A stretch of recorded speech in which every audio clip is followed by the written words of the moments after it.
ठीक है, तो समझो हम सिचुएशन बता रहे हैं। Field due to a large sheet of charge, field due to a large sheet of charge. ये शीट कैसा है? एक लेयर है, एक चार्ज का लेयर है। ये पूरा का पूरा पेपर जो है वो चार्ज मेटेरियल का बना हुआ है, सिंगल लेयर है। तो ये चार्ज है, तो ये अपनी फील्ड इधर भी आउटवर्ड देगा, क्योंकि पॉजिटिव चार्ज से फील्ड बाहर निकलता है। और सिमेट्री है, हर डायरेक्शन में सिमेट्री है। सो जो कंपोनेंट होगा अपवर्ड या डाउनवर्ड या इधर सब कैंसिल आउट हो जाएगा। तो क्या बचेगा? फील्ड को परपेंडिकुलर ही बचना होगा, क्योंकि इसको हम बहुत सारे रिंग्स में कन्वर्ट कर सकते हैं। और हर रिंग का फील्ड रेडियली क्या होगा? हर रिंग का जो फील्ड, जो थिन रिंग बनेगा उसका फील्ड उसके एक्सिस के लॉन्ग होता है, तो समेशन भी एक्सिस के लॉन्ग ही होगा। और ये रिंग कहीं खत्म नहीं हो रहा, इनफाइनाइट है। इसी तरह से हम ये कह सकते हैं कि इधर भी फील्ड इधर की तरफ, बाहर की तरफ, इधर भी फील्ड बाहर की तरफ परपेंडिकुलर होगा। तो हम क्या कर रहे हैं? कह रहे हैं कि मान लेते हैं एच डिस्टेंस पे, जहां फील्ड पूछा गया है, मान लेते हैं फील्ड क्या है, वहां फील्ड की मैग्नीट्यूड ई है। तो हर एच डिस्टेंस पे फील्ड की मैग्नीट्यूड ई ही होगी। इसके इक्वी डिस्टेंट कोई फर्क नहीं पड़ता है, यहां हो या यहां हो, जब तक इनफाइनाइट का केस है हर जगह पे सिमेट्रिकल डिस्ट्रीब्यूशन एक जैसा है। तो हम कह रहे हैं let us take a Gaussian surface like this. हम यहाँ गॉसियन सरफेस कैसा भी ले सकते हैं, हम चाहे तो सिलेंड्रिकल ले सकते हैं। हम जानते हैं, और यहाँ पे अगर एक कैप ले लें, समझो अगर हम जानते हैं, अगर हम यहाँ पे अगर हम एक सर्कुलर कैप ले लें इस तरह से, ये सर्कुलर कैप क्या हो? ये सर्कुलर कैप क्या हो? ये सर्कुलर कैप इस पेपर से एक पर्टिकुलर डिस्टेंस पे एक डिस्क हो, इस पेपर से एक पर्टिकुलर डिस्टेंस पे एक डिस्क ले लो, इसके प्लेन के पैरेलल। और इधर भी एक डिस्क ले लो, एक डिस्क इधर ले लो और एक डिस्क इधर ले लो। तो तुमको ये पता है इस पूरे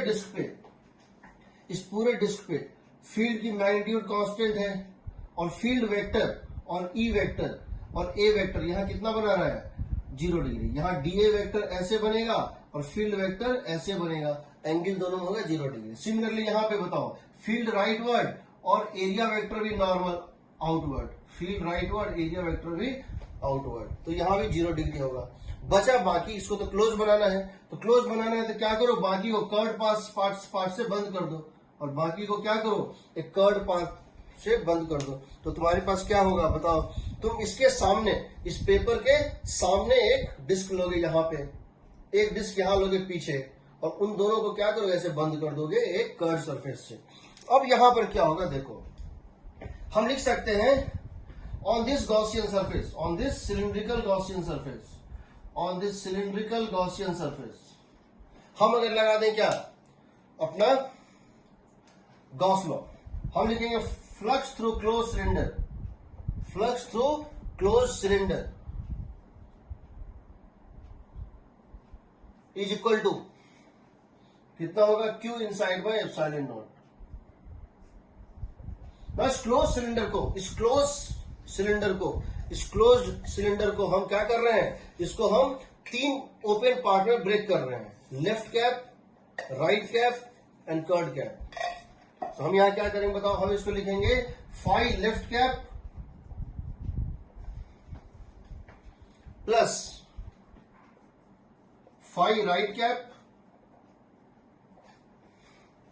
ये cap plus phi curved surface. इन तीनों का सम किसके इक्वल होना चाहिए? Q इनसाइड कितना होगा? सो बताओ Q इनसाइड कितना होगा? अगर ये सिलेंडर इसको काटते हुए, इस पेपर को काटते हुए आर पार निकल जाए, तो इसके अंदर कितना कटेगा? इसके अंदर इतना पोर्शन कटेगा। देखो ये सर्कुलर पोर्शन इसके अंदर होगा, ये अगर उसको काटता हुआ आर पार निकल जाए तो इतना पोर्शन इसके अंदर होगा, बाकी बाहर होगा। यानी कि जो इसके भीतर जो चार्ज होगा, इसके भीतर जो चार्ज होगा, that is going to be equal to sigma times of charge पर unit area times of area by epsilon naught. अब समझो फाई लेफ्ट कैप हो जाएगा इक्वल टू, लेफ्ट कैप में अगर फील्ड की मैग्नीट्यूड ई थी और एंगल हर जगह कितना है? 0 डिग्री है, तो हो जाएगा सिंपली E इंटू ए कॉस 0 डिग्री। क्यों? E लेफ्टवर्ड, एरिया वेक्टर भी outward means leftward. Right cap में देखो फील्ड राइटवर्ड, एरिया वेक्टर भी राइटवर्ड, तो ये भी कितना हो जाएगा? E ए। और कर्ड सरफेस पे अब उल्टा होगा जो पहले हुआ था। क्या होगा? कर्ड सरफेस पे देखो फील्ड तो ऐसे है, फील्ड तो इस तरह से है, फील्ड तो इस तरह से है, लेकिन एरिया वेक्टर ऐसे है, एरिया वेक्टर ऐसे है, तो एंगल कितना है 90 डिग्री, ग्रेस करता निकल रहा है। इस कर्व सरफेस पे फील्ड लाइन ऐसे ग्रेस करता हुआ निकल रहा है, तो क्या होगा एरिया वेक्टर के साथ 90 डिग्री, तो 0 बनेगा, यानी यहाँ पे फ्लक्स कितना बन जाएगा कर्व सरफेस के थ्रू, that is going to be equal to 0। तो जरा देखो EA प्लस 0 कितना हो गया 2EA is equal to sigma into A by epsilon naught, A से एक कट गया, E कितना हुआ sigma by 2 epsilon naught, independent of x, क्या चीज independent of x, uniform, independent of x, x पे डिपेंड ही नहीं करता है। इसका मतलब अगर ये पूरा का पूरा चार्ज बोर्ड है, यहां से तुम यहां चले आओ 1 मिलीमीटर ऊपर, या यहां चले आओ 1 मिलीमीटर ऊपर, या यहां चले आओ 2 मिलीमीटर ऊपर, 2 मिलीमीटर भी नेग्लिजिबल है, तो वो फील्ड क्या होगा यूनिफॉर्म होगा, फील्ड यूनिफॉर्म। यानी कि अगर तुम यहाँ ग्राफ प्लॉट करोगे तो इस तरह से बनेगा ग्राफ, देखो इसके right side field rightward, sigma के राइट साइड फील्ड क्या होगा rightward, sigma by 2 epsilon not. इसके लेफ्ट साइड फील्ड कितना होगा लेफ्टवर्ड, कितना होगा सिग्मा बाय 2 एप्सिलॉन नॉट, और यूनिफॉर्म होगा, इधर राइटवर्ड इधर क्या होगा लेफ्टवर्ड। यानी अगर ग्राफ प्लॉट करोगे तो इस तरह से बनेगा, देखो राइट में rightward field versus x coordinate, अगर हम इसको मान रहे हैं 0 और हम इसको मान रहे हैं ओरिजिन, और इसको मान रहे हैं एक्स एक्सिस, इसको मान रहे हैं माइनस एक्स एक्सिस, तो प्लस एक्स एक्सिस में क्या होगा plus sigma by 2 epsilon not, और माइनस एक्स एक्सिस में क्या होगा बताओ minus sigma by 2 epsilon not. Magnitude same है, डायरेक्शन उल्टा है, इधर राइट इधर लेफ्ट, ठीक है, सिग्मा बाय 2 एप्सिलॉन। यही चीज हम इंटीग्रेशन में भी निकाले थे। हमने इंटीग्रेशन में क्या किया था तुमको याद होगा, इसको मैं फिर से निकालूंगा एक बार जब मैं तुमको गॉस लॉ के लास्ट में जाऊंगा। तो हमने क्या किया था, हमने एक चीज फाइंड किया था, कि अगर ये डिस्क है, और एक डिस्क है और इस पे चार्ज कितना है सिग्मा, एक लेयर है डिस्क पर, सर्कुलर डिस्क है, सिग्मा इसमें चार्ज पर यूनिट एरिया, इसमें सिग्मा है चार्ज पर यूनिट एरिया। तो हमने ये देखा था यहां जब हमारा फील्ड आया था, that field came out to be sigma by 2 epsilon naught into 1 minus cos theta, ये था फील्ड। ना इनफाइनाइट का मतलब क्या है, अगर ये इनफाइनाइट हो जाए, इसका रेडियस बढ़ते बढ़ते क्या हो जाए इनफाइनाइट हो जाए, this distance is very very small as compare to radius. अगर ये इनफाइनाइट हुआ, अगर ये इनफाइनाइट डिस्क का मतलब है थीटा टेंड्स टू 90 डिग्री, यानी कितना आ जाएगा सिग्मा बाय 2 एप्सिलॉन। बट यहां निकालने हमको इंटीग्रेट करना पड़ता है, यहां बिना इंटीग्रेट किया आता है। कोई डाउट?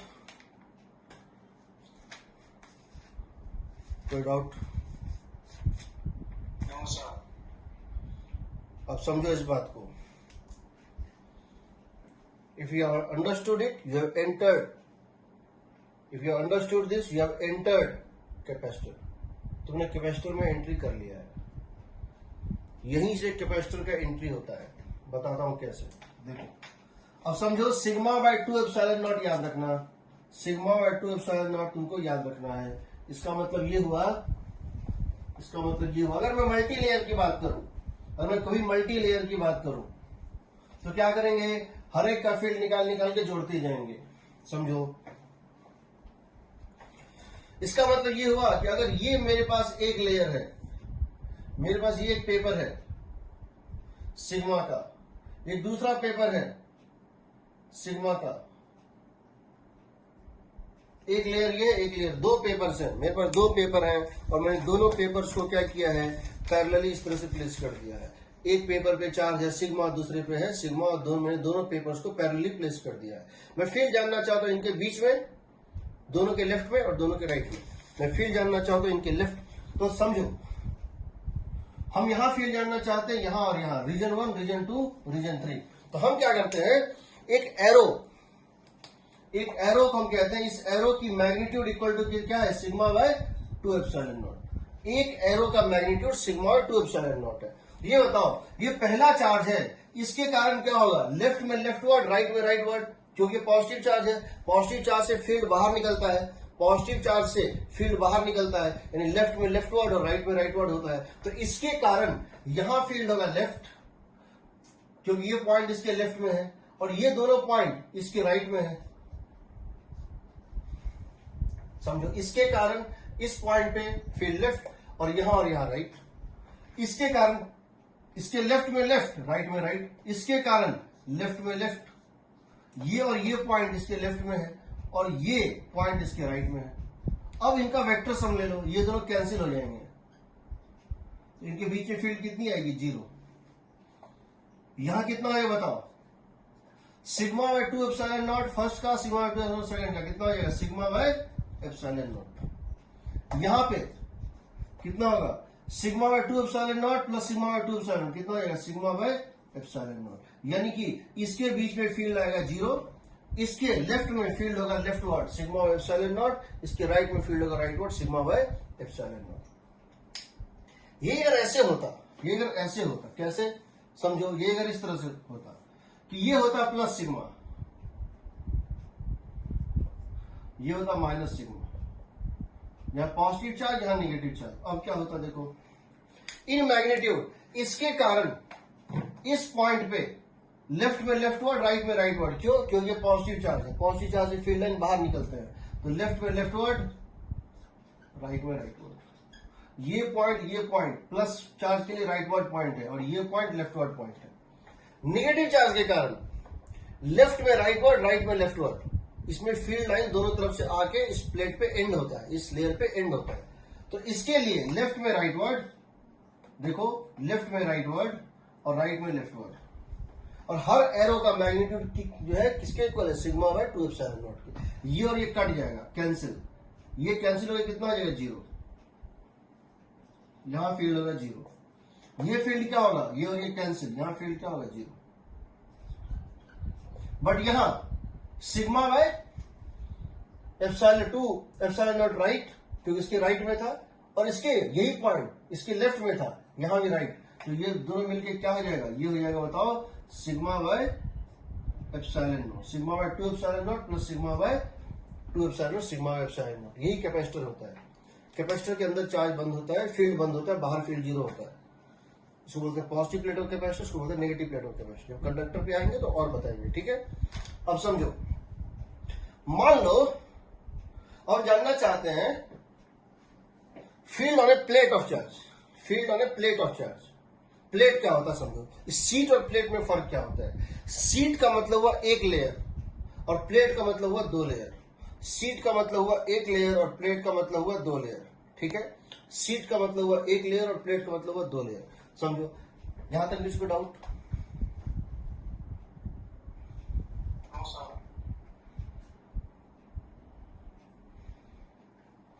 अब देखो,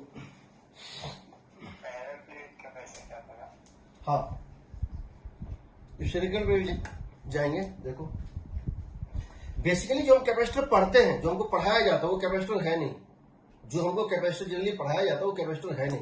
कैपेसिटर दूसरा चीज है, हम वो जानेंगे। कैपेसिटर ऐसा नहीं होता ऐसे बना दिया और उसको सॉल्व कर दिया, नहीं ऐसा नहीं होता। कैपेसिटर एक असेंबली होता है, उसको निकालने का 3 तरीका है। बहुत अच्छा मेथड है जो कि बहुत आसानी से निकालते हैं, बताऊंगा उसको। देखो, और हमको क्या है कि हम ये जानना चाहते हैं कि मान लो field due to a plate of charge. Plate जब भी हम बात करते हैं, प्लेट ऑफ चार्ज, प्लेट का मतलब होता है 2 लेयर। जनरली इसका मतलब होता है कंडक्टिंग प्लेट, जनरली इसका मतलब होता है कंडक्टिंग प्लेट।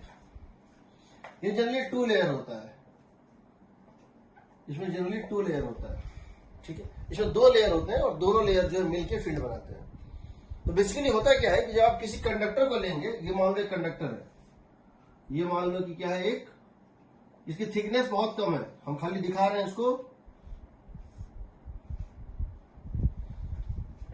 तो सपोज ये जो पेपर है, ये पेपर नहीं है, ये कॉपर का या जिंक का या फिर आयरन का या गोल्ड का किसी का एक फॉयल है।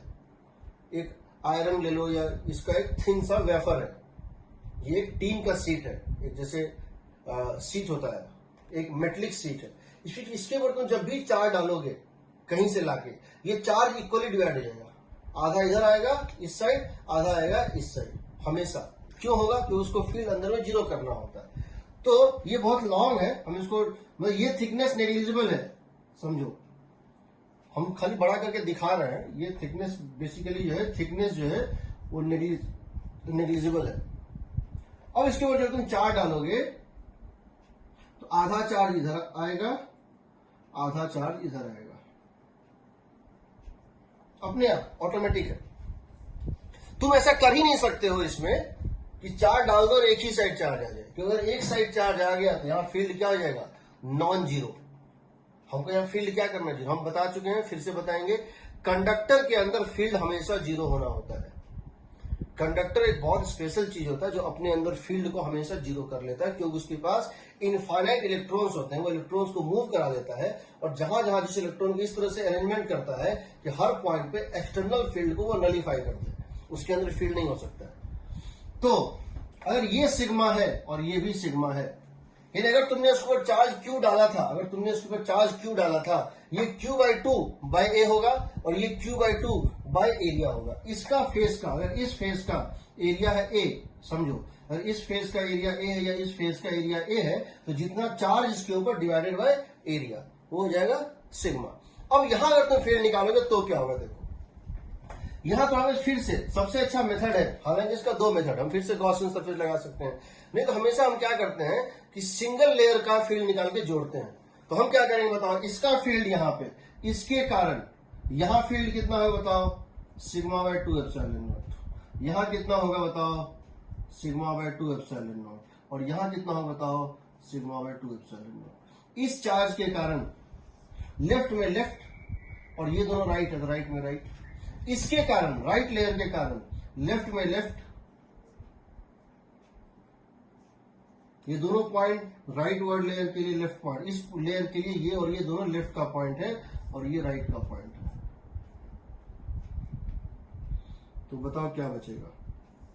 दोनों का वेक्टर सम ले लो, दोनों लेयर अपना अपना फील्ड बनाएगा। इसका यहां नेट फील्ड कितना आएगा? दिस, इन दोनों को सुपर इम्पोज करो, इन दोनों वेक्टर को, यहां फील्ड कितना आएगा? जीरो।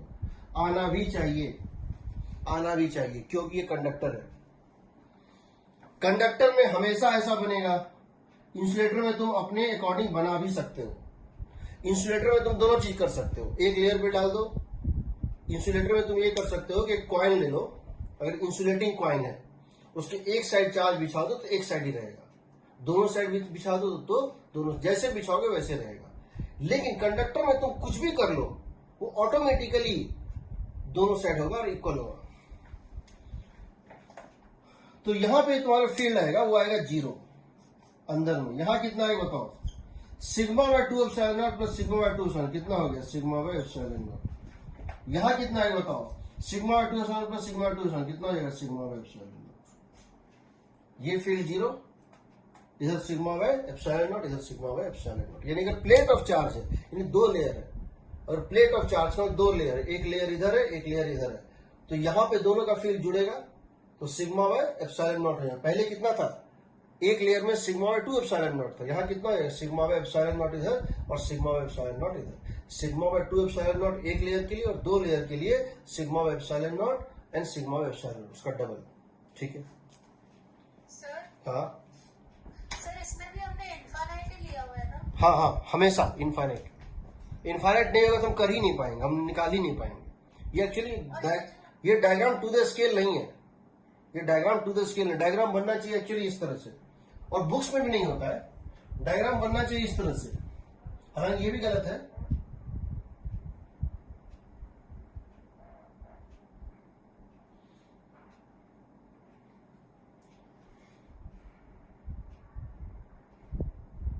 ये है, चलो ये इसका थिकनेस, ये भी गलत बता रहे हो, ठीक है ना? ये गलत डायग्राम है, अभी भी गलत है। Okay sir. इसकी थिकनेस इतनी कम होती है, इतनी कम होती है कि बता नहीं सकते। Yes sir. जब हम एटम का वो बनाते हैं, क्या बताते हैं? जब एटम का जो हम डायग्राम बनाते हैं, ये न्यूक्लियस है, ऑर्बिट्स। हम गलत बनाते हैं, ये इलेक्ट्रॉन है ना। जो न्यूक्लियस की रेडियस होती है, समझो, न्यूक्लियस की रेडियस होती है, रेडियस ऑफ न्यूक्लियस होता है 10⁻⁻15 मीटर। रेडियस ऑफ न्यूक्लियस होता है, यानी ये जो डायमीटर होता है ना, ये होता है 10⁻15 मीटर। और जो पहला एटॉमिक रेडियस होता है वो होता है 10⁻10 मीटर, एंगस्ट्रॉम में होता है। यानी समझो, जो न्यूक्लियस की रेडियस है उसका 10⁵ टाइम्स, जो न्यूक्लियस की रेडियस है उसका 10⁵ टाइम्स, 10⁵ टाइम्स मतलब कितना, 1 लाख, 1 लाख टाइम्स पहला क्या होता है, पहला 1 लाख टाइम्स जो है पहला इलेक्ट्रॉन का लोकेशन होता है। दूसरा तीसरा तो छोड़ दो, पहला इलेक्ट्रॉन। अब सोचो हमको कैसे डायग्राम बनाना चाहिए टू द स्केल। हम जो डायमीटर इसका दिखा रहे हैं उसका हमको 1 लाख टाइम्स पहला इलेक्ट्रॉन का दिखाना चाहिए। यानी कि अगर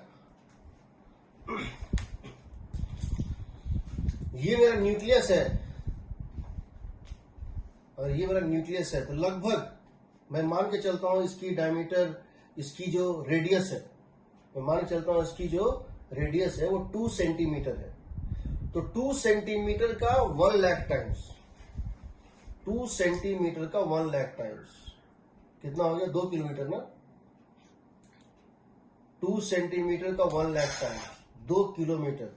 तो अगर मैं इसको न्यूक्लियस मान रहा हूं तो यहां से 2 किलोमीटर दूर पहला इलेक्ट्रॉन है। तो मैं उसको डायग्राम में कभी दिखा नहीं पाता हूं। क्यों नहीं दिखा पाता हूं? अगर मैंने तुमको न्यूक्लियस दिखा दिया कि तुम नेकेड आई से, बिना टेलीस्कोप के, बिना माइक्रोस्कोप के तुम अगर इसको देख सकते हो, तो नेचुरली अगर तुम इसको मैंने दिखा दिया, तुम्हें you can see through your eyes this nucleus, there first electron would be out of this board. वो बोर्ड से बहुत बाहर होगा, पहला इलेक्ट्रॉन इस बोर्ड में दिखेगा ही नहीं। और दूसरा, अगर मैंने तुमको इलेक्ट्रॉन दिखा दिया, यहां से इतना बड़ा एक ऑर्बिट बनाया, जितना बड़ा इस पूरे बोर्ड में बन सकता है पहला ऑर्बिट, तो भी ये न्यूक्लियस माइक्रोस्कोपिक हो जाएगा, तुमको दिखेगा नहीं, क्योंकि हम उस डिस्टेंस को 10⁵ से डिवाइड करेंगे।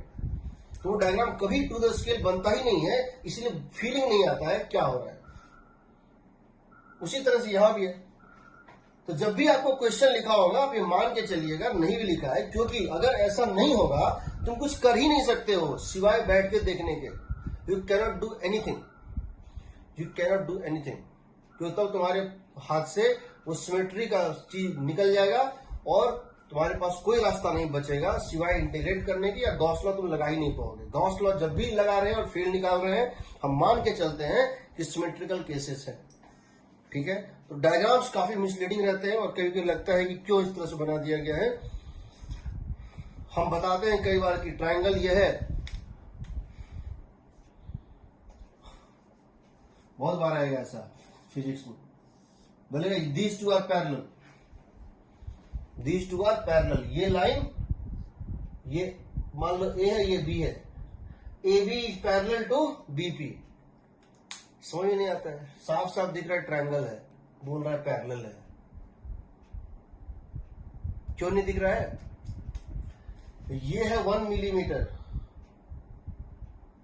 और ये है 10 metre. Diagram to the scale नहीं, अगर डायग्राम टू द स्केल बनाएंगे ना तो पैरेलल दिख जाएगा। अगर हम डायग्राम टू द स्केल बनाएंगे तो पैरेलल दिख जाएगा, बना के दिखाएंगे बाद में। ठीक है, सो देखो, तो याद रखना, अगर सीट ऑफ चार्ज है यानी 2 लेयर है, कंडक्टिंग सीट है या सीट दिया हुआ है तो उसमें 2 लेयर होते हैं। ठीक है, अब चले आओ यहां पे। अब मान लो हमारे पास एक स्लैब है, हमारे पास एक स्लैब है, समझो हमारे पास क्या है, एक स्लैब है। Field due to slab of charge. अब यहां देखना,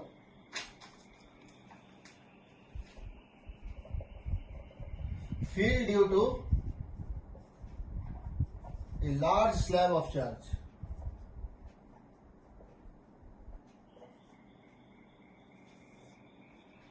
Field due to a large slab of charge. ठीक है, नो स्लैब ऑफ चार्ज से मेरा मतलब क्या है, समझो। स्लैब ऑफ चार्ज से मेरा मतलब क्या है, ये ये बुक है, ये बुक है, ये एक स्लैब है। स्लैब मतलब क्या होता है? एक मोटा सा प्लेटफॉर्म है। ये जो लेंथ दिख रहा है ये इनफाइनाइट लेंथ है। ये जो लेंथ दिख रहा है ये इनफाइनाइट लेंथ है, बट ये थिकनेस फाइनाइट है। ये थिकनेस दिख रही है ना, ये हाइट, ये फाइनाइट है। ठीक है, मतलब अगर हम इसको कहें तो इस टाइप से समझो, ये लेंथ इनफाइनाइट, ये इनफाइनाइट, और ये ऐसा है। तो हम कह रहे हैं कि हम इस तरह से बना रहे हैं, देखो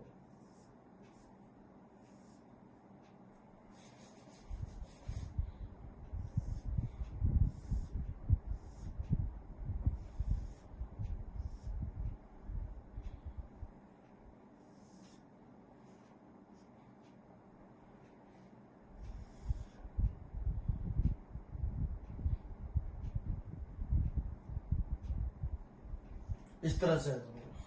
ये पूरे के पूरे 4 से पैक है। इसकी जो है ये पूरी तरह से क्या है, जिस ये नॉन कंडक्टर का बना है और उसके पूरे वॉल्यूम में चार्ज पैक किया हुआ है। इसके पूरे वॉल्यूम में क्या है, चार्ज पैक किया हुआ है। इसके पूरे वॉल्यूम में चार्ज, यानी इस पूरे बुक का जो मटेरियल है, इस पूरे बुक का जो मटेरियल है वो पूरे चार्ज मटेरियल से बना हुआ है। ये पूरा बुक जो है, स्लैब जो है, वो चार्ज मटेरियल से बना हुआ है।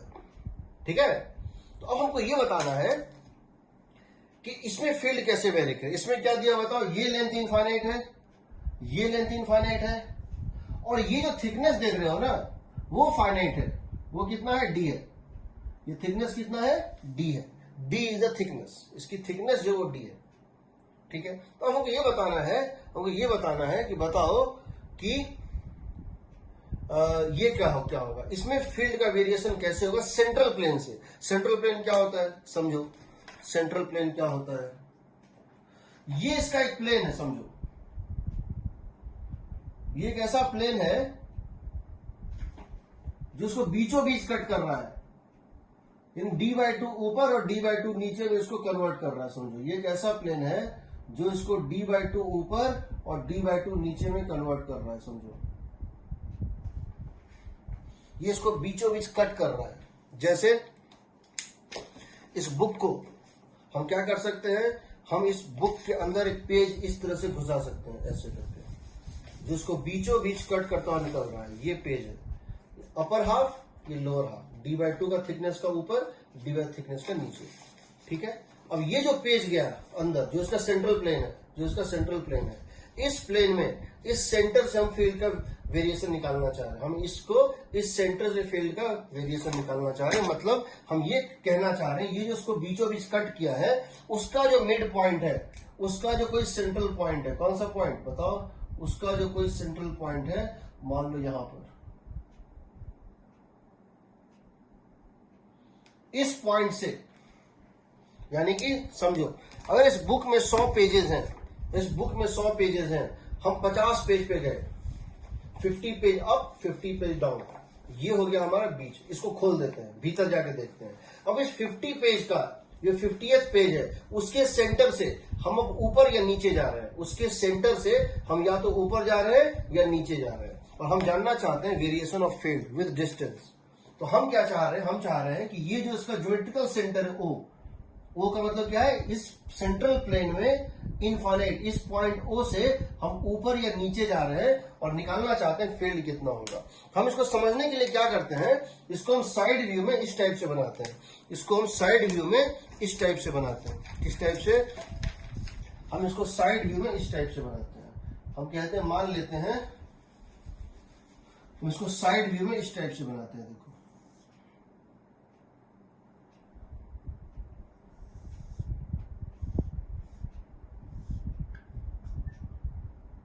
ये इसका सेंट्रल प्लेन है,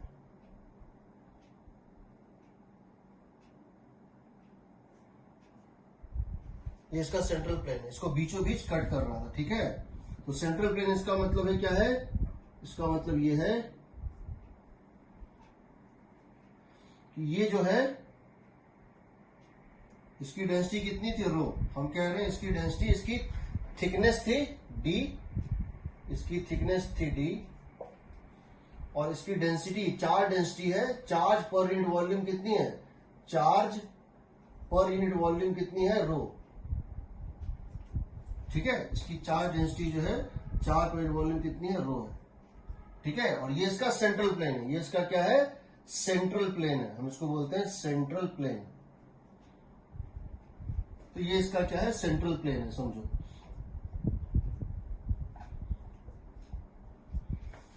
ये एक पेपर की तरह होगा, एक सेंट्रल प्लेन एक तरह से उसको कट करने वाला एकदम पेपर की तरह होगा।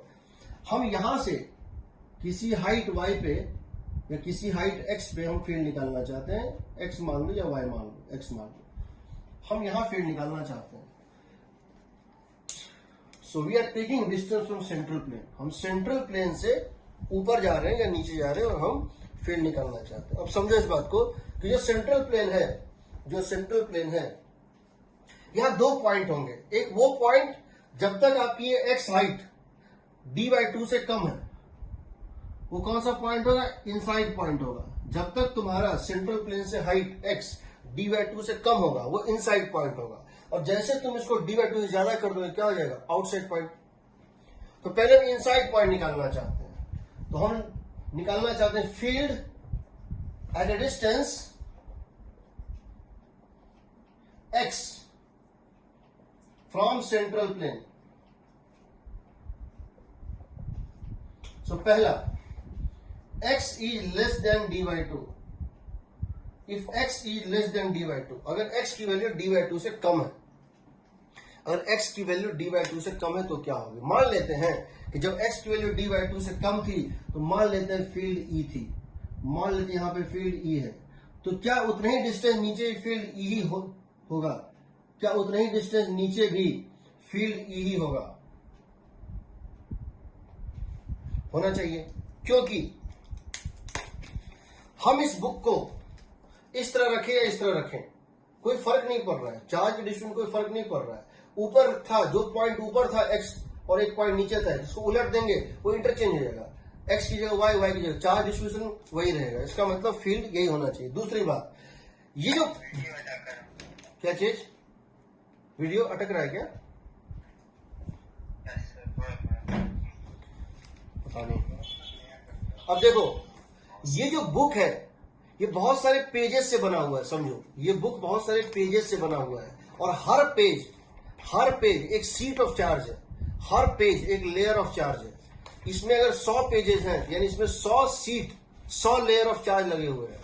हर लेयर ऑफ चार्ज चूंकि इनफाइनाइट है, वो फील्ड कैसे क्रिएट करेगा, या तो एबव या बिलो। वो जब भी फील्ड क्रिएट करेगा, seat of charge, infinite sheet of charge, her layer, her page जो फील्ड क्रिएट करेगा वो अपने परपेंडिकुलर ही करेगा। इसलिए हम ये भी कह सकते हैं कि अगर यहां पर, मान लेते हैं अगर यहां पर फील्ड ऊपर की तरफ है और यहां पर फील्ड ऊपर की तरफ है, यानी 2 ही डायरेक्शन फील्ड का पॉसिबल है, या तो ऊपर या तो नीचे। तो समझो, ऊपर की तरफ यहां पर अगर फील्ड की डायरेक्शन ऊपर है तो यहां नीचे होगी। क्यों होगी, क्योंकि हम उसी डायरेक्शन को उलट दें और इसी डायग्राम की, इसी स्लैब को उलट दें, ऊपर का नीचे और नीचे का हो जाएगा ऊपर। तो यहां पर फील्ड अगर ऊपर की तरफ है तो यहां फील्ड नीचे की तरफ होगा।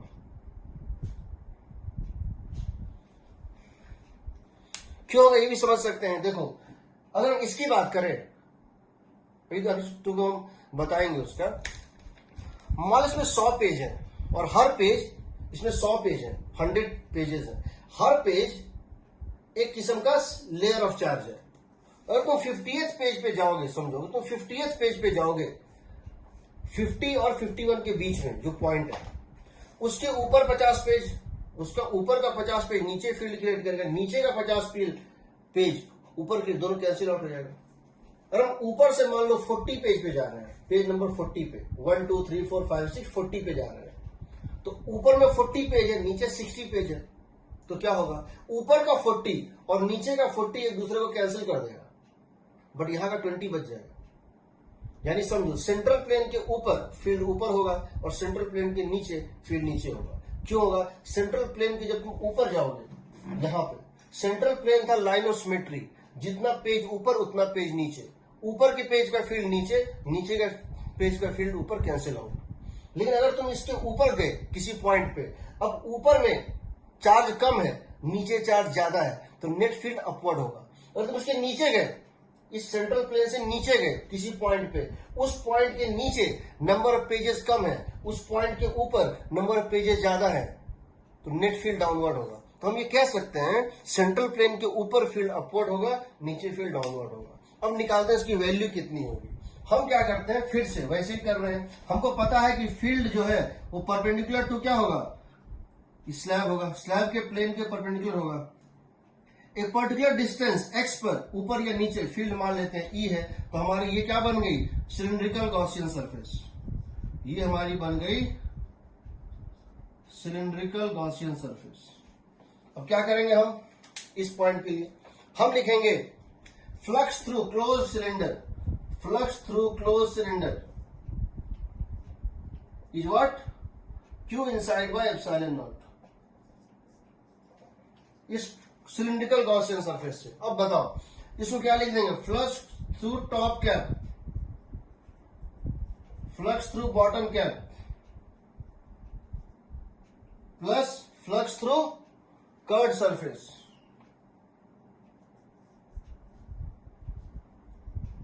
इस क्यू इनसाइड कितना होगा बताओ, इस सिलेंडर के अंदर, इस सिलेंडर के अंदर कितना चार्ज बंद है। ये जो तुमको सिलेंडर दिख रहा है जिसकी ऊपर हाइट एक्स है नीचे भी हाइट एक्स है, उसके अंदर कितना चार्ज बंद है। तो क्या लिखोगे, total height 2x, total height x ऊपर x नीचे कितना हो गया 2x। देखो x ऊपर x नीचे, टोटल हाइट हो गया 2x into area of this base a, 2x into a कितना हो गया वॉल्यूम, हाइट इंटू एरिया कितना हो गया वॉल्यूम, वॉल्यूम इंटू डेंसिटी कितना हो गया चार्ज। बताओ total height 2x, area a, volume हो गया a times of 2x into density divided by epsilon naught. अब चले आओ टॉप कैप, बॉटम कैप और कर्ड कैप। कर्ड कैप के थ्रू फ्लक्स जीरो होगा, क्यों जीरो होगा, कर्ड कैप के थ्रू। देखो सेंट्रल प्लेन से ऊपर फील्ड इस तरह से था और नीचे फील्ड इस तरह से था, बट जो भी था हर जगह पे फील्ड और इसके बीच में डीए वेक्टर के बीच में एंगल कितना था, जीरो था। यहां पर फील्ड ऐसे है, यहां फील्ड इस तरह, हर जगह डीए वेक्टर और ई वेक्टर आपस में पैरेलल है। यहां फील्ड नीचे है, एरिया वेक्टर भी आउटवर्ड नॉर्मल और फील्ड वेक्टर भी आउटवर्ड नॉर्मल डाउनवर्ड, यहाँ पे जीरो है। तो क्या लिखोगे यहाँ पे बताओ, so that would become equal to, this is zero, this is equal to what, E into A and this equal to E into A. बताओ ऊपर वाले सरफेस पे area vector outward normal, field भी आउटवर्ड, यहाँ area vector outward normal, field भी downward, E A plus E A, यहां से ई 2 times of ई ए कितना हो जाएगा बताओ, 2 times of a rho x by epsilon naught, 2 times of, तो देखो 2 से 2 कट गया, ए से ए कट गया, आ गया E is equal to rho x by epsilon naught. यानी कि अंदर में फील्ड प्रोपोर्शनल टू एक्स है, अंदर में फील्ड जब तक तुम्हारी डिस्टेंस क्या है x less than D by 2 है, जब तक तुम अंदर में हो field directly proportional to x है। इसका मतलब क्या हुआ, इसका मतलब क्या हुआ, field directly proportional to x है, इसका मतलब फील्ड प्रोपोर्शनल टू एक्स है। इसका मतलब एक चीज और समझ लो, ये तो हो गया एक्स, तो यहां से अगर तुम किसी पॉइंट पे जा रहे हो, यहां कोई पॉइंट ले रहे हो ओ और ये पॉइंट है पी, ये डिस्टेंस थी एक्स, ये पॉइंट ओ, ये पॉइंट है पी, ये डिस्टेंस है एक्स। तो क्या हम इसको लिख सकते हैं, vector E is equal to, vector E is equal to rho by, vector E is equal to rho by epsilon naught times of OP vector,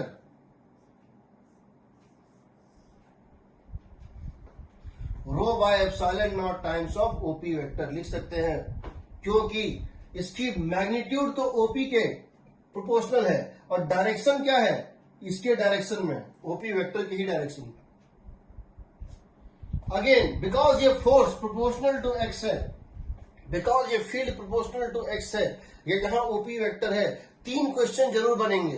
पहला एसएचएम का बनेगा, तो जब भी फील्ड प्रोपोर्शनल टू डिस्टेंस होती है, एक्सीलरेशन प्रोपोर्शनल टू डिस्टेंस होती है, बस एक नेगेटिव चार्ज डाल दो एसएचएम हो जाएगा। देखो acceleration proportional to distance x with negative sign means SHM। दूसरा, यहां पे तुम प्लस रो और माइनस रो को फिर से सुपर इम्पोज करा सकते हो। दो स्लैब लो, दो किताब लो, उसको मर्ज कराओ। प्लस रो, जब भी हम बताए हैं, जब भी वेक्टर, जब भी कोई चीज प्रोपोर्शनल टू डिस्टेंस होगा तो यहां पे एक और होगा प्लस रो माइनस रो, यही बताऊंगा मैं, सुपर इम्पोज्ड। और तीसरा कैविटी। तुमको एक्सप्रेशन याद रखना है। क्या याद रखना है? समझो, जब तुम्हारे पास सॉलिड स्फेयर था, जब तुम्हारे पास सॉलिड स्फेयर था जिसकी डेंसिटी क्या थी? रो। जब सॉलिड स्फेयर की डेंसिटी रो थी, उसके अंदर फील्ड होता था rho by 3 epsilon naught into are vector. Solid sphere में होता था rho by 3 epsilon naught into are vector. Cylinder में होता था rho by 2 epsilon naught into are vector. Slab में होता है rho by epsilon naught into are vector. Sphere में यहां 3 था, सॉलिड स्फेयर में। हॉलो स्फेयर में, सॉरी, सिलेंडर में, सॉलिड सिलेंडर में यहां 2 था और स्लैब में यहां 1 है।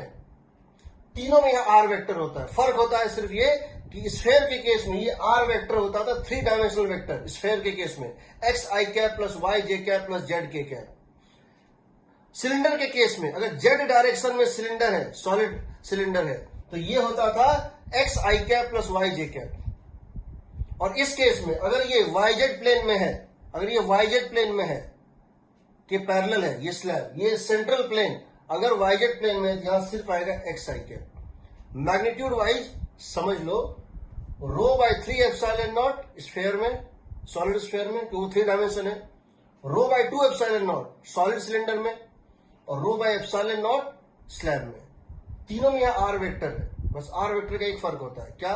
एक में होगा 3 डायमेंशनल वेक्टर स्फेयर में, 2 डायमेंशनल वेक्टर सिलेंडर में, और 1 डायमेंशनल वेक्टर इसमें। बताऊंगा, आ रहा हूं इस पे भी, ये बहुत बार रिपीट होगा अभी, ठीक है। तो अंदर के पॉइंट पे क्या आ गया? Rho x by epsilon naught. याद करना आसान है, याद करना आसान है। क्यों? Rho by epsilon naught into are vector. देखो, rho by epsilon naught into are vector होता है फील्ड। ई इनसाइड होता है, समझो, ई इनसाइड होता है, क्या होता है? Rho by n epsilon naught into are vector. 3 dimension sphere 3, 2 dimension field, 2 dimensional field मतलब क्या हो गया? सिलेंडर 2, 1 डायमेंशनल फील्ड या 1। वो हम कर सकते हैं, वो हम फिर से उसको हम बताएंगे, उस पर जो न्यूमेरिकल लेंगे तो तुमको वही बताएंगे, ठीक है। तो अंदर के पॉइंट में तुमने फील्ड निकाल लिया, अंदर के पॉइंट तुमने फील्ड निकाल लिया, क्या है? रो एक्स बाय एप्सिलॉन नॉट। अभी याद कर लो। अब देखो, अब हम बाहर निकालना चाहते हैं, हम बाहर निकालना है। अब हम फील्ड यहां नहीं निकालना, अब हम कहां चाहते हैं फील्ड निकालना? Now I want to calculate field at an outside point. यहां निकालना चाहते हैं। I want to calculate field here, means my x, the distance from the central plane is greater than D by 2। अगर हम outside point पे field निकालना चाहते हैं तो क्या करेंगे? फिर से वही करेंगे। हम आउटसाइड पॉइंट पे फील्ड निकालना चाहते हैं तो क्या करेंगे? देखो, हम आउटसाइड पॉइंट पे फील्ड निकालना चाहते हैं तो क्या करेंगे? देखो, so field at an outside point. Second है if x is greater than D by 2। मान लेते हैं यहां फील्ड कितनी है? मान लेते हैं यहां पर फील्ड कितनी है? यहां पर फील्ड है ई। मान लेते हैं फील्ड यहां पर है ई। तो सिंपल सी बात है, उसके उतने ही डिस्टेंस नीचे भी फील्ड क्या होगा बताओ? हम यहां इसको फिर से ड्रॉ कर देते हैं।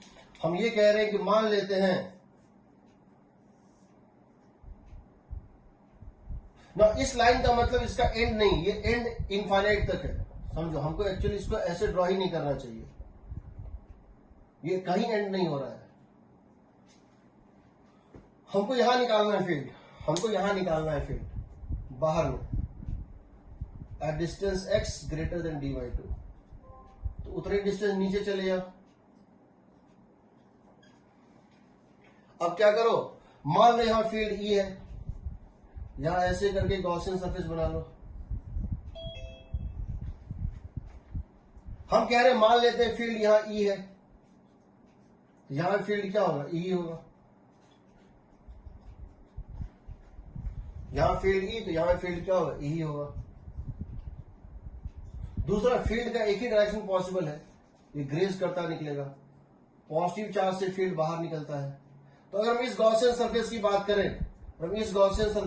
करें, तो क्या लिखेंगे, तो अगर हम इस सिलिंड्रिकल गॉसियन सरफेस पे अपने इक्वेशंस को लगा दें, so flux through close cylindrical Gaussian surface, Q inside by epsilon naught। ये होता है, इस सिलेंडर को हम 3 पार्ट में ब्रेक कर देते हैं। टॉप कैप सीधे लिख रहे हैं, टॉप कैप के थ्रू क्या होगा, अगर ये एरिया क्रॉस सेक्शन कितना है, ए है, तो टॉप कैप के थ्रू देखो एरिया वेक्टर भी बाहर, फील्ड भी बाहर, तो क्या लिखेंगे, E इंटू ए। बॉटम कैप में बताओ, बॉटम कैप में अगर ये एरिया वेक्टर ए है तो क्या करेंगे, E भी बाहर और फील्ड का और एरिया वेक्टर भी बाहर, प्लस ये। कर्व सरफेस पे बताओ, यहां पे हर पॉइंट पे एरिया वेक्टर नॉर्मल और फील्ड वेक्टर ग्रेजिंग, तो ये 0। What is Q inside. अब जब Q इनसाइड लेंगे सिर्फ इतना ही पोर्शन का चार्ज लेंगे, समझो।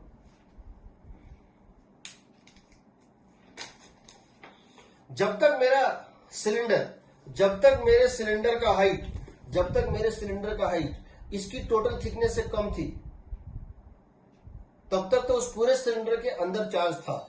अब जैसे इसकी हाइट इससे बड़ी हुई, अब इस आउटर सरफेस से यहां तक चार्ज नहीं है, आउटर सरफेस से लोअर सरफेस यहां तक भी चार्ज नहीं है। अब सिर्फ इतना ही थिकनेस लेंगे, यानी कि अब अगर हम यहां पे लगा रहे हैं, हमको सिर्फ इतने पोर्शन का ही चार्ज मिलेगा। ये जो पोर्शन दिख रहा है ये चार्जलेस है, इसमें चार्ज नहीं है। तो अब यहां क्या लिखेंगे सिग्मा इंटू एरिया इंटू ये एक्स नहीं लेंगे, समझो। हम एरिया इंटू ये एक्स नहीं लेंगे, समझो। This x is not to be taken and this x is not to be taken. I will take only this thickness, कितना, डी। अब हमको यहां से यहां तक का थिकनेस और यहां से यहां तक का थिकनेस नहीं लेना है, अब कितना लेना है, सिर्फ डी लेना है, area into d. This is the volume in which charge is there. A into डी/2 ऊपर, डी/2 नीचे। हमको अब a इंटू 2x नहीं लेना जो यहां लिए थे, यहां हम क्या लिए थे, a इंटू 2x। क्योंकि जब तक अंदर थे, जब तक हम भीतर में थे, तब तक क्या था कि जब यहां से x डिस्टेंस गए थे और यहां से x डिस्टेंस गए थे, इस पूरे वॉल्यूम में चार्ज था। बट अब यहां से यहां और यहां से यहां चार्ज नहीं है, तो अब ये फिक्स हो जाएगा, a into D is the volume where charge is present into density divided by epsilon naught. तो देखो यहां से a तो कट जाएगा तुम्हारा,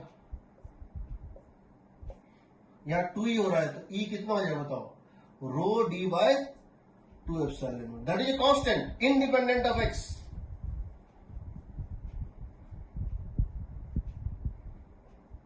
यूनिफॉर्म फील्ड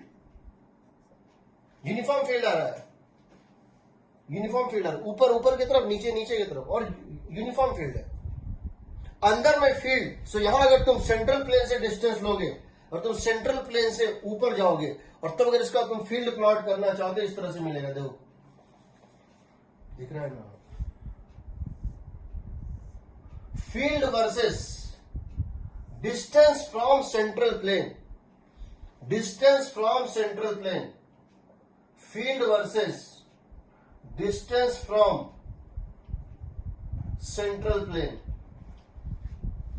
कैसा बनेगा, पहले proportional to x, rho x by epsilon naught, पहले प्रोपोर्शनल टू x, उसके बाद कहां तक, d/2 तक, x इक्वल टू d/2 तक, उसके बाद कांस्टेंट। ऊपर में फील्ड अपवर्ड, वही फील्ड नीचे डाउनवर्ड। यानी अगर फील्ड को वेक्टर मान रहे हो तो उसी चीज को इधर लोगे, बट डायरेक्शन नेगेटिव कर दो।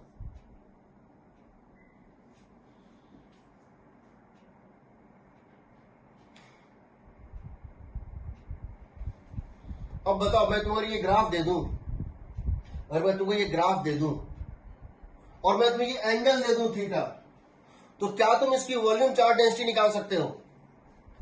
क्योंकि ये जो ग्राफ बनेगा इसका स्लोप होगा y equal to mx, rho by epsilon not.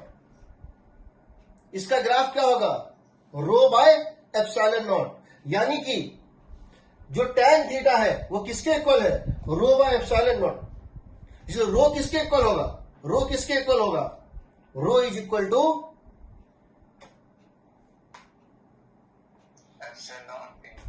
tan theta. अगली क्लास में मैं इरोडोव पूरा करवाऊंगा, अगली क्लास में इरोडोव मस्ट है। मैं सारे क्वेश्चन बिना किसी कैलकुलेशन के, उसको बनाने के दो तरीके हैं, एक तरीका है जो है मतलब बहुत बड़ा तरीका होता है, वो वही बताऊंगा, पर एक तरीका ये होता है हम इसको एनालाइज करके सिंगल एक स्टेप में निकाल देंगे आंसर क्या होगा। ठीक है, तो ये समझ लो पहली बात, रो एक्स बाय एप्सिलॉन। अब हम ये प्रूव कर रहे हैं, हम ये प्रूव कर रहे हैं जैसे तुम स्फेयर में जब सेंटर से मूव करते थे, स्फेयर में जब तुम सेंटर से मूव करते थे, जहां तक मूव किए, अगर अंदर हो, जहां तक मूव किए हो वो क्या बन जाता था, पॉइंट मास बन के, पॉइंट चार्ज बन के सेंटर पे रखा जाता था फील्ड निकालने के लिए, और जो आने वाला उसका फील्ड नहीं होता था। जब बाहर जाते थे तो पूरे का पूरा स्फेयर पॉइंट चार्ज बन जाता था। सिलेंडर में तुमने देखा था, जब तुम सॉलिड सिलेंडर में एक्सिस से दूर जा रहे थे, जहां तक तुमने सिलेंडर को पार कर लिया है वो धागा बन जाता था, और आने वाला फ्यूचर में जो आएगा सिलेंडर उसका वहां फील्ड जीरो होता था। और जब पूरी सिलेंडर से बाहर निकल जाओ तो पूरे का पूरा सिलेंडर क्या होता है, धागा बन जाता था। यहां पे तुम जैसे जैसे ऊपर जाओगे, जो लेयर पीछे छूटेगा वो पेज बनता जाएगा, वो क्या बनता जाएगा, पेज बनता जाएगा, और जो फ्यूचर में है वो पेज, उसका फील्ड वहां जीरो होता है। तो हम यहाँ पे तुमको दो चीज प्रूव कर रहे हैं। पहली बात कि जब तुम स्लैब में बढ़ते हो तो जहां जहां तुम बढ़ते चले गए उसकी थिकनेस तुम जीरो करते जाओ, उसको चिपटाते जाओ, उसको तुम क्या करो, एक पेज में कन्वर्ट करते जाओ, और उसकी फील्ड होगी सिंपली सिग्मा बाय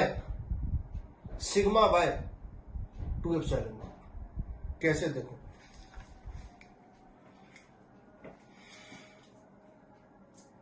ये रो एक्स बाय एप्सिलॉन नॉट था, याद कर लेते हैं, ये था रो एक्स बाय एप्सिलॉन नॉट, और यहां कितना आया था, rho D bye 2 epsilon not. ठीक है, अब देखो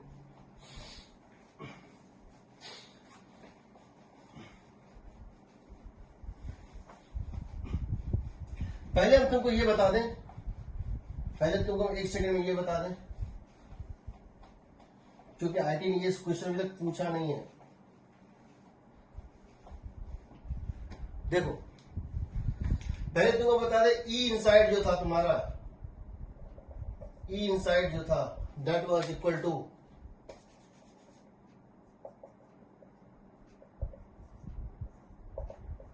rho by epsilon naught times of OP vector. ये था ना, जहां ओपी ये होता था, देखो ये तुम्हारा सेंट्रल प्लेन है, ये तुम्हारा सेंट्रल प्लेन है, जिस पॉइंट पे फील्ड निकालना है वहां से ड्रॉप कर दो इसके ऊपर, सेंट्रल प्लेन पर परपेंडिकुलर, ये ओ है, ये पी है।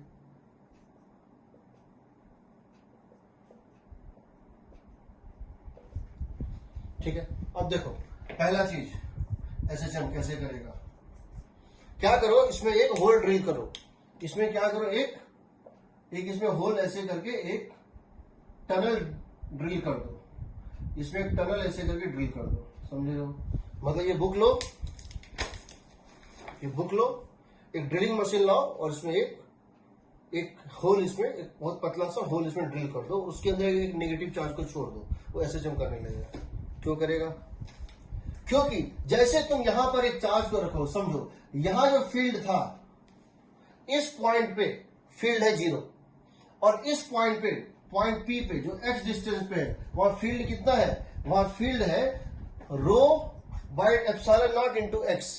अगर तुम यहां पर, अगर तुम इस पॉइंट पे क्या करो, एक नेगेटिव चार्ज को छोड़ दो, और तुम इस पॉइंट पे क्या करो कि तुम एक नेगेटिव चार्ज को छोड़ दो, यहां पे तुम क्या करो, एक्स डिस्टेंस पे एक चार्ज -q, m को छोड़ दो, तो क्या होगा, उसका एक्सेलरेशन हो जाएगा -QE/m, यानी कि -QE का मतलब है rho by epsilon naught times of x। अगर यहां से हाइट x है तो, और यहां से हाइट x है बाय m, ये सेम है कंपेरेबल टू -ω²x। देखो ये सेम है कंपेरेबल टू -ω²x, तो ओमेगा हो जाएगा, so that going to be SHM. जब ये ऊपर होगा फील्ड ऊपर था बट निगेटिव चार्ज है, फोर्स नीचे। जब ये नीचे जाएगा तो फील्ड था नीचे बट निगेटिव चार्ज है, फोर्स अप, तो अप डाउन करेगा मोशन। तो ये हो जाएगा omega is equal to under root of Q into rho by M epsilon naught. पहली बात। दूसरी बात, ये तो हो गया एसएचएम। दूसरा यानी क्या होगा जब भी ऐसा केस आएगा कभी भी। दूसरा,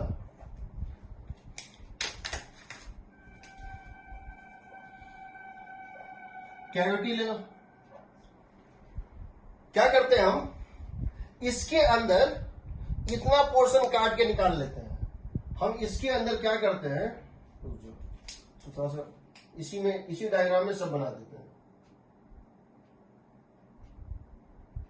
हम क्या करते हैं, इसके अंदर एक इतना बड़ा, एक बहुत बड़ा ऐसा ही कैविटी कट करके निकाल देते हैं। हम इसके अंदर एक ऐसा ही जो है कैविटी कट करके निकाल देते हैं। ठीक है, समझो। इस बुक के अंदर, ये बुक था 1 से लेकर 100 पेज तक था, नंबरिंग है 1 2 3 4 से नीचे 100 तक। हम इसमें से 20 से लेकर और 30, 21 से 30 10 पेज निकाल देते हैं। I take 10 pages out. तो वो जो वैक्यूम क्रिएट होगा, उसके स्पेस के बीच में, उसके अंदर फील्ड यूनिफॉर्म होगा। तो वो प्रूव करना है। तो क्या करेंगे बताओ, हम क्या करेंगे, हमने यहां पे एक कैविटी बना दिया। बेसिकली ये कैविटी को लेंथ नहीं लेना चाहिए, लेकिन ठीक है, दिखाने के लिए दिखा रहे हैं। हमने क्या किया, इसमें से इसको कैविटी क्रिएट किया, बहुत बड़ा लार्ज जो है, हमने यहां पे क्या किया, इसका एक कैविटी क्रिएट कर दिया। ऐसा कैविटी क्रिएट किया कि इस कैविटी का जो प्लेन है, सेंट्रल प्लेन, और इसका सेंट्रल प्लेन आपस में पैरेलल है। इन दोनों का सेंट्रल प्लेन क्या है, आपस में पैरेलल है। समझो, इसका सेंट्रल प्लेन, हमने यहां एक कैविटी क्रिएट किया, खोखला बना दिया। हमने 1 से लेकर 100 पेज थे, और हमने जो है ऊपर से 10 जाके नीचे 21 से लेके और 40 तक या 30 तक का पेज निकाल दिया। उस स्पेस में फील्ड यूनिफॉर्म होगा। क्यों होगा यूनिफॉर्म, मान लेते हैं कि इस पॉइंट पे ये पॉइंट O है, और मान लेते ये पॉइंट C है। इस सेंट्रल पॉइंट पे पॉइंट O है, और इस सेंट्रल पॉइंट पे पॉइंट C है। मान लेते हैं कि हमको यहां फील्ड निकालनी है। कहां निकालनी है, पॉइंट P पे निकालनी है। हमको पॉइंट P पे फील्ड निकालनी है। तो हम क्या करेंगे, हम कहेंगे E remaining is equal to E complete minus E cavity. या तो हम ये कर सकते हैं, या हम ये भी कर सकते हैं, हम ये मान सकते हैं कि देखो ये पूरी चार्ज थी यहां। हम एक काम और कर सकते हैं, हम ये कह सकते हैं कि एक्चुअली में ये पूरा जो चार्ज था, यह कैविटी नहीं है, पूरा चार्ज है। मैं एक दूसरा कैविटी लाया हूं, मैं एक दूसरा मेटेरियल लाया हूं जिसपे माइनस रो चार्ज है। समझो, ये जो जहां पे न्यूट्रल जोन दिख रहा है, वैक्यूम, जहां कोई चार्ज नहीं है, बेसिकली हम ये कहना चाह रहे हैं यहां पे प्लस रो और माइनस रो सुपर इम्पोज है। यानी हम ये कह रहे हैं कि ऐसा नहीं कि मैंने इसमें से 10 पेज निकाल लिया है, मैंने इसमें 10 पेज निकाला नहीं है। मैंने इस 10 पेज में, जो 10 पेज निकालने की मैं बात कर रहा हूं, उसकी जगह मैंने 10 निगेटिवली चार्ज प्लेट डाल दिया है। समझो, यानी पूरी बुक अभी भी है, बट मैंने उन 10 पेजेस के लोकेशन में एक्स्ट्रा 10 पेजेस घुसा दिए हैं जो निगेटिवली चार्ज थे। तो उस पॉइंट पे, उस जगह पे पॉजिटिव और निगेटिव न्यूट्रलाइज हो गई, इसलिए वैक्यूम दिख रहा है। बेसिकली वो वैक्यूम है नहीं, वो कंप्लीट बुक में एक पर्टिकुलर 21 से 30 पेज तक मैंने क्या किया है, मैंने निगेटिवली चार्ज का पेपर घुसा दिया है। यानी अब क्या करूंगा मैं पॉजिटिव चार्ज का फील्ड अलग निकालूंगा और निगेटिव चार्ज का अलग निकालूंगा और दोनों को जोड़ दूंगा। तो पॉजिटिव चार्ज का फील्ड ये आएगा, प्लस निगेटिव चार्ज का फील्ड ये आएगा, सेम आता है आएगा, ये हो जाएगा। बताओ, अगर पूरा पॉजिटिव चार्ज होता तो कौन सा वेक्टर लेते, ओपी वेक्टर लेते। अगर पॉइंट पी पे फील्ड निकालना है, अगर कंप्लीट होता और पूरी की पूरी पॉजिटिव चार्ज होती, कैविटी ना होता, तो यहां क्या लिखते हम, ओपी वेक्टर लिखते। तो क्या लिखेंगे, rho by epsilon naught times of OP vector plus. अब मैंने यहां क्या किया है, यहां पे निगेटिव चार्ज का एक माइनस रो का एक स्लैब लाके डाल दिया। जैसा ये स्लैब था वैसा ही ये स्लैब था। अब सिर्फ फर्क ये है ये 100 पेज का था, ये 10 पेज का है, लेकिन अभी भी इसके सेंट्रल प्लेन से ये माइनस रो का है, तो इसका क्या हो जाएगा बताओ, minus rho by epsilon naught times of इसके सेंट्रल प्लेन से डिस्टेंस कितना होगा, सीपी वेक्टर होगा। बताओ, इसका सेंट्रल प्लेन यहां है तो क्या होगा, सीपी वेक्टर होगा। दोनों को ऐड कर दो, आएगा rho by epsilon naught OP vector minus CP vector, OP vector minus CP vector that is equal to OC vector. यानी it depends on the distance between the central plane of the complete slab and central plane of the cavity slab. ये independent of P है, हम P की जगह Q ले लेंगे, कोई point ले लो, यहां क्यू, फिर से O Q minus C Q same आएगा, ओसी आएगा। So this uniform field. इसकी मैग्नीट्यूड किसके प्रोपोर्शनल होगी, distance between the point the central plane of the complete slab and central plane of the cavity slab. और इसकी मैग्नीट्यूड इसके proportional, और डायरेक्शन किसके पैरेलल होगी, ओसी के पैरेलल होगी। ये फील्ड बनेगा, यूनिफॉर्म फील्ड बनेगा, ओसी के पैरेलल होगी। ये जीरो होगा कब, जब दोनों कॉमन होगा। कॉमन मीन्स मैं क्या कर रहा हूं, 1 से 100 तक का पेज था, मैं 40 से 60 निकाल देता हूं, मैं 40 से 60 निकाल रहा हूं, समझो 50 के 10 ऊपर और 50 के 10 नीचे।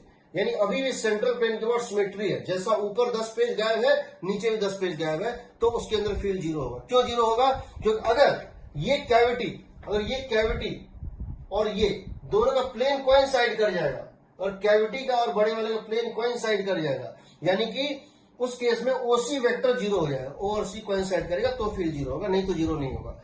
नॉन यूनिफॉर्म नहीं होगा, यूनिफॉर्म तो हमेशा होगा, नॉन जीरो इस केस में, और जीरो कब होगा, जब वो सेंट्रल प्लेन कोइंसाइड कर जाएगा। ठीक है, अब देखो तीसरा,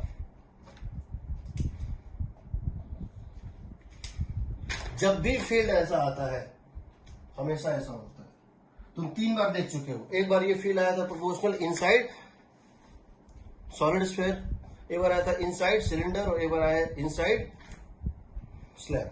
ठीक है, सिलेंडर और स्लैब आज तक नहीं पूछा नहीं गया है। सिलेंडर को टच किया गया है पिछले 2-3 साल में, स्लैब अब तक टच नहीं हुआ है। तो जब भी आईआईटी का पेपर आएगा, एडवांस आएगा, इससे क्वेश्चन आने का पूरा ब्राइट चांस है। थर्ड देखो, और चूंकि ये पूरा का पूरा फॉर्मूला ग्रेविटेशन में एप्लीकेबल है, जो लोग ये मानते थे कि धरती फ्लैट है, जो लोग ये मानते थे पहले कि धरती फ्लैट है, उनके पास भी जस्टिफिकेशन था कि धरती की कितनी थिकनेस होनी चाहिए कि जी की वैल्यू 9.8 यहां है। ग्रेविटेशन में बताऊंगा ये फॉर्मूला लगा के।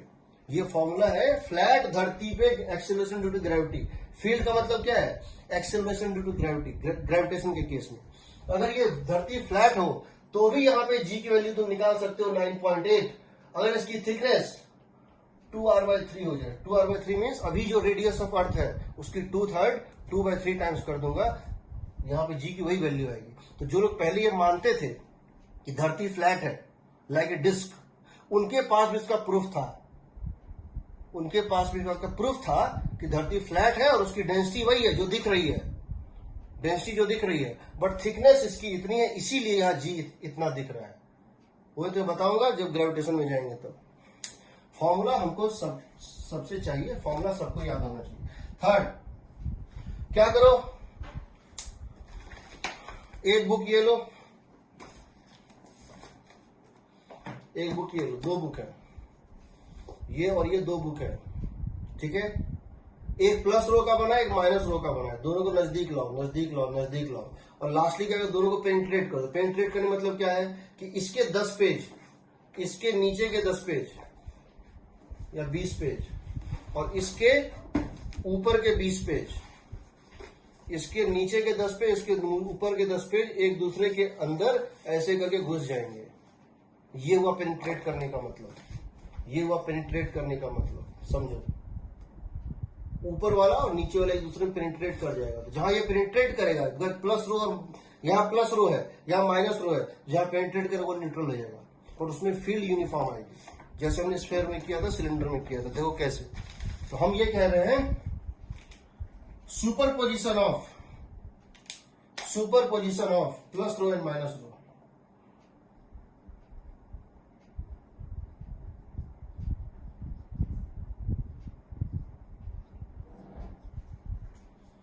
तो देख लो, दिख रहा है ना? मान लो ये तुम्हारा प्लस रो था,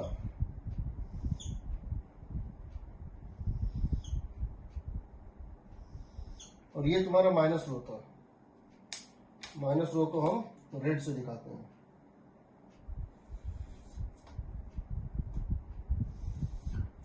ठीक है, तो ये सारा प्लस चार्ज था, समझो ये सारा प्लस चार्ज था, प्लस रो था,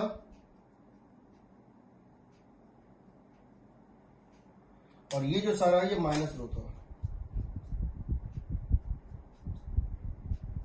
तो ये जो पेनिट्रेटिंग, ये जो ओवरलैपिंग पार्ट है, ये जो ओवरलैपिंग पार्ट है, यहां पे फील्ड हमको बताना है यूनिफॉर्म होगा। ठीक है, तो हम क्या करते हैं, हम कहते हैं मान लेते हैं कि इसका सेंट्रल प्लेन, इसका सेंट्रल प्लेन ये है और इसका सेंट्रल प्लेन ये है। मान लेते हैं इसका सेंट्रल प्लेन ये है, मान लो ये पॉइंट O है, और इसका सेंट्रल प्लेन ये है, मान लो पॉइंट C है। इसके में कोई पॉइंट ले लो, इसके में कोई यहां का पॉइंट ले लो, let us call it P, कोई भी पॉइंट, इस पूरे थिकनेस में कहीं भी कोई पॉइंट ले लो P। ये ओवरलैपिंग पार्ट न्यूट्रल जोन है। तो क्या होगा बताओ, इसके कारण फील्ड कितना होगा और इसके कारण फील्ड कितना होगा, दोनों को जोड़ देंगे, ये होगा ना। तो ये बताओ, अपर वाले के कारण फील्ड जो है, अपर वाले के कारण फील्ड जो है होता, तो नेट फील्ड हो जाएगा, देखो rho by epsilon naught times of, rho by epsilon naught times of OP vector plus rho by epsilon naught times of OP vector plus minus rho by epsilon naught, minus rho by epsilon naught times of CP vector. Rho OP vector minus rho CP vector. यहां से तुम देखोगे आ जाएगा rho by epsilon naught times of OP plus PC. क्यों? Negative of PC, negative of CP is PC vector. तो ये कितना हो गया बताओ, ओपी प्लस पीसी कितना हो गया, OC vector. OP plus PC कितना हो गया, ओसी वेक्टर। ये हो जाएगा rho by epsilon naught times of OC vector. Again independent of P, again independent of P, independent of P.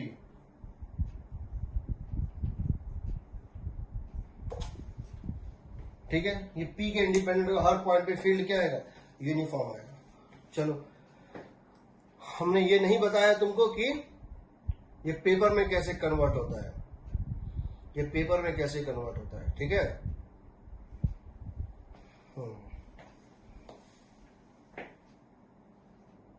बता ही देते हैं। सर, हाँ, सर जैसे हमने प्लस और माइनस को ऐसे पेनिट्रेट करवाया, ऐसे प्लस प्लस को भी करवा सकते हैं ना? हाँ, बट उसमें फील्ड आएगा नहीं, मतलब फील्ड तो कुछ आएगा बट इतना अच्छा नहीं आएगा। वो डिपेंड करे, वो पॉइंट टू पॉइंट अलग अलग होगा, वो पॉइंट टू पॉइंट अलग अलग। प्लस प्लस को कराएंगे ना, तो पॉइंट टू पॉइंट जो है अलग अलग होगा। Yes sir. ठीक है ना, वो सेम नहीं होगा हर पॉइंट पे। देखो,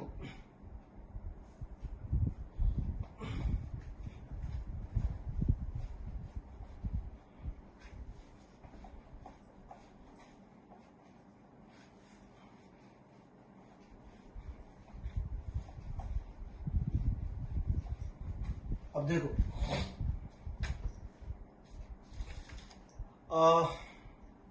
क्या बता रहे थे, ये पेपर में कैसे कन्वर्ट होता है। तो पहले ये समझो कि अगर तुम्हारे पास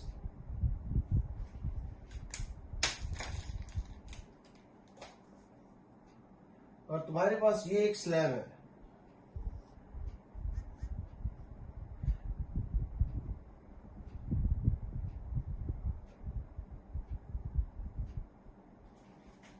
एक स्लैब है, इस तरह से एक स्लैब है, पूरी चार्ज का बना हुआ है, चार्ज है, रो का बना हुआ है, और तुम क्या कर रहे हो, इसको रो दिया हुआ है, तुम क्या करते हो, ये पिज्जा को कट करते हैं, तो एक ऐसे लो, कटर लो, ये कटर है, इसको इसमें डालो और प्रेस करो ताकि आर पार काटते हुए निकल जाए। तो तुमको एक सर्किल कटेगा इसके ऊपर, वो एक डिस्क जैसा होगा जिसकी थिकनेस हर जगह सेम है। तो अगर इसकी एक प्रॉपर्टी है, अगर इस मेटेरियल की एक प्रॉपर्टी है मास चार्ज पर यूनिट वॉल्यूम, इसकी ये भी तो प्रॉपर्टी है, चार्ज पर यूनिट एरिया। यहाँ एक अगर तुमने 1 सेंटीमीटर स्क्वायर का एरिया काटा है, थिकनेस को भूल जाओ, थिकनेस तो खैर भीतर है, बट इस एरिया में कितना है वो इसका क्या कहलाएगा, चार्ज पर यूनिट एरिया कहलाएगा। तो जरा इसका चार्ज पर यूनिट एरिया निकाल के देखते हैं। अगर इसकी हाइट है h और इसकी हाइट कितनी है h, तो लेट अस सपोज हम क्या करते हैं, इसके ऊपर एक ऐसे करके डिस्क कट कर रहे हैं,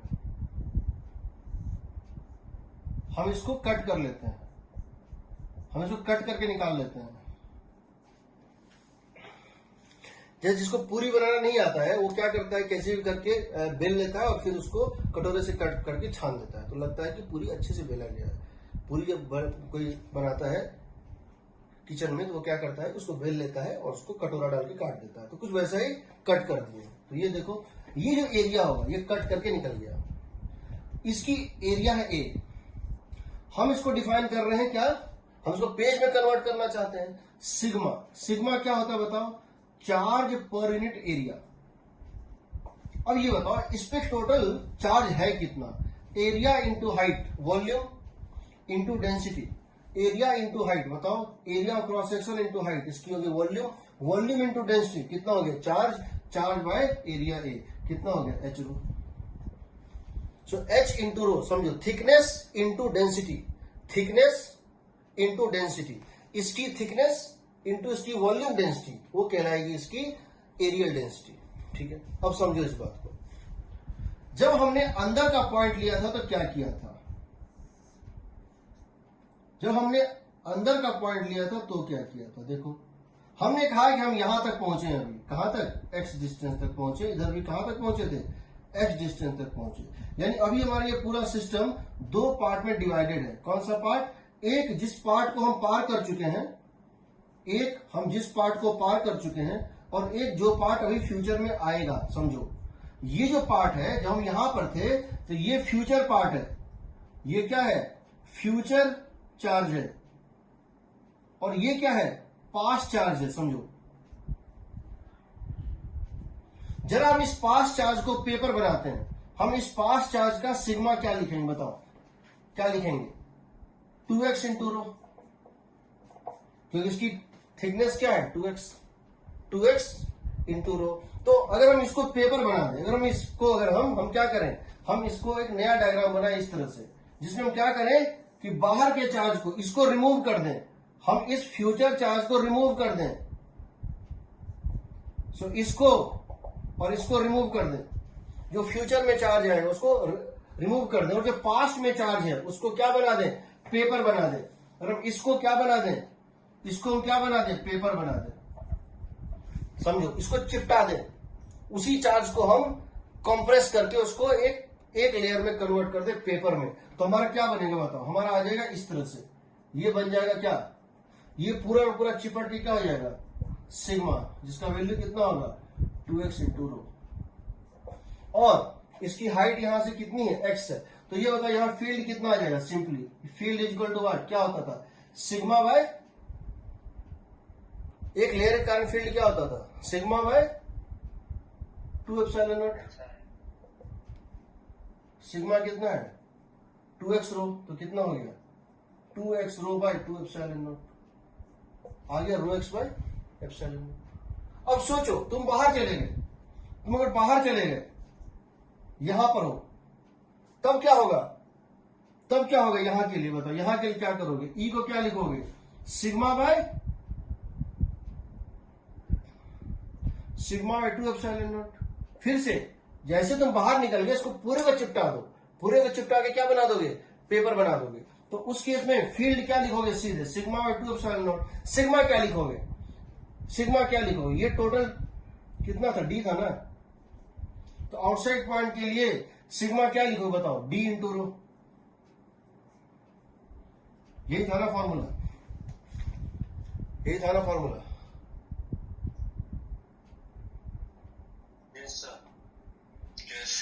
इसको बोलते हैं थर्ड सेल थ्योरम। तुम एक काम और कर सकते थे, इसके बहुत सारे मेथड्स हैं, हर चीज का अलग अलग मेथड और भी है हमको, लेकिन हमको टाइम की कमी कारण हम ज्यादा नहीं बता पा रहे हैं। देखो तुम ये भी कर सकते थे, तुमको यहां जाना था, कहां जाना था, यहां इनसाइड पॉइंट पे, तुम यहां से एक लाइन ड्रॉ कर दो,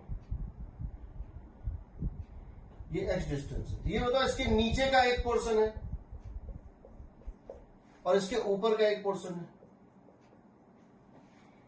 जब तुम सेंट्रल प्लेन से x हाइट ऊपर गए तो उस पॉइंट के ऊपर एक थिकनेस है और नीचे थिकनेस है।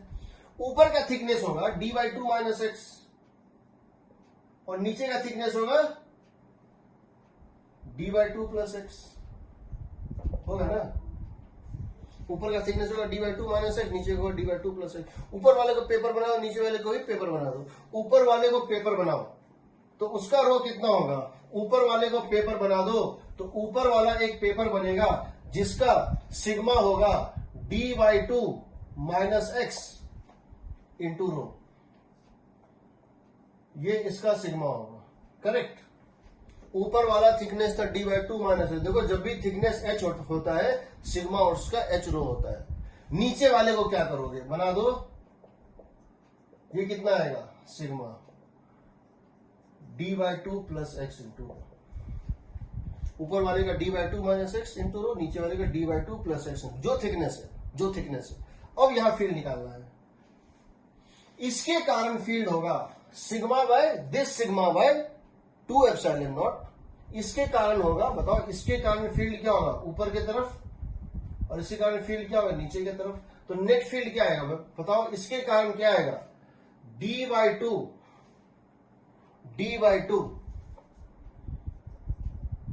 Plus x. ये देखो d/2 plus x into rho by 2 epsilon naught. किधर, ऊपर की तरफ, क्योंकि नीचे ज्यादा है, माइनस ऊपर से नीचे की तरफ d/2 minus x into rho by 2 epsilon naught. तो बताओ कितना हो जाएगा, क्या यही आएगा, कौन सा, क्या ये आएगा, ये कौन, ये क्या ये आएगा। देखो d/2 rho cancel, d/2 into rho and minus d/2 into rho cancel. कितना हो जाएगा, 2 times of rho into x, 2 times of rho into x by 2 epsilon, same आएगा, वही आएगा। बेसिकली हो क्या रहा है समझो, फॉर्मूला तो एक से काम चल जाएगा। ये 100 पेजेस हैं, ये 100 पेजेस हैं। ऊपर से नंबरिंग स्टार्ट कर रहे हैं, 1 2 3 4 5 6 100 तक है। हम 30 पेज के बाद फील्ड निकालना चाह रहे हैं यहां पे। तो ऊपर का 30 और नीचे का 30 गॉन, खत्म, यहां फील्ड 0। तो नीचे कितना था, 70 था ना, 30 तो गॉन हो गया, बचा कितना 40। तो 40 का फील्ड यहां बनेगा। जो 40 का पेपर बना दो, 40 को कॉम्प्लेक्स पेपर बना दो, उसका फील्ड निकाल दो, वही फील्ड आता है। खैर जो भी है, तुमको याद क्या रखना है, बड़ा सिंपल सा है। अंदर में रो एक्स बाय एप्सिलॉन नॉट। पहली बात ये समझ लो, ये नहीं भूलना है कि कहां 1 कहां 2 कहां 3। रो एक्स बाय एप्सिलॉन नॉट अंदर, और बाहर में क्या होता है, uniform, sigma by 2 epsilon naught. Sigma की वैल्यू क्या होगी, रो इंटू डी, पूरे स्लैब का रो इंटू डी, थिकनेस है डी, ठीक है। तुम एससी वर्मा के सारे क्वेश्चन बना सकते हो एक्सेप्ट लास्ट 3-4 क्वेश्चन जो मुझे नेक्स्ट क्लास में बताना है। उसके अलावा और बहुत सारा चीज है, इरोडो भी बताएंगे नेक्स्ट क्लास में। तो नेक्स्ट क्लास में तो एससी वर्मा और इरोडो। अभी नेक्स्ट क्लास है कब, कल है क्या, कल है, ठीक है। तो कल हम लोग मैक्सिमम खत्म कर ही लेंगे, ठीक है, और कोई दिक्कत नहीं आएगी, ठीक है। तो नेक्स्ट क्लास में एससी वर्मा का वॉल्यूम 2 और इरोडो। सर एक क्वेश्चन डाउट है, पूछो।